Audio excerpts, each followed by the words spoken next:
We begin here this morning with the Senate's own Saturday session, a rare one, to begin voting on a wide-ranging but revised economic package that stands to be a key piece of President Biden's administration.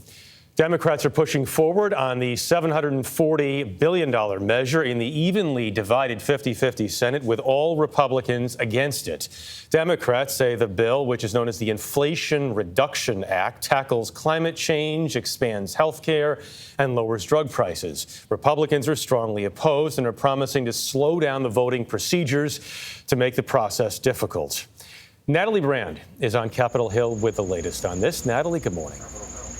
Good morning, Jeff. There are still a few key steps to go, but Democrats are confident about what would be a big victory for President Biden's legislative agenda around 3 months ahead of midterm elections. This bill is a game changer for working families and our economy.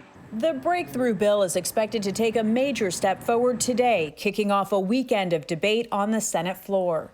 We're going to keep working until we get the job done. Senate Majority Leader Chuck Schumer believes all Democrats are now on board after he struck a deal with the final holdout, Arizona's Kyrsten Sinema, on Thursday and West Virginia's Joe Manchin last week. Nobody should expect legislation of this magnitude to be easy.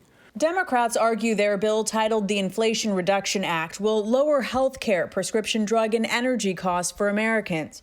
It would invest nearly $370 billion in climate programs and would provide tax incentives to people who invest in clean energy, from their homes to cars. The legislation aims to reduce emissions by 40% by 2030.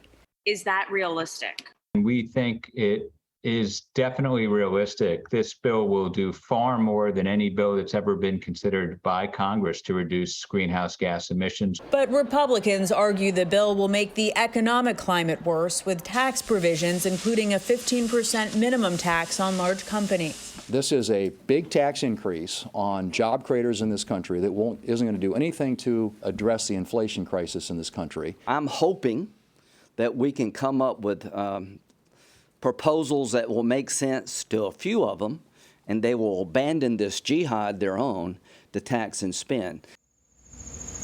Now, while Republicans firmly oppose this bill, Senate Democrats can pass it without their support using a budget tool known as reconciliation, which requires just a simple majority.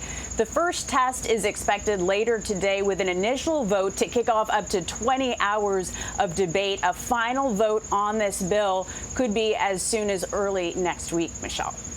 All right, Natalie, we'll see if they pull the trigger. Thanks so much.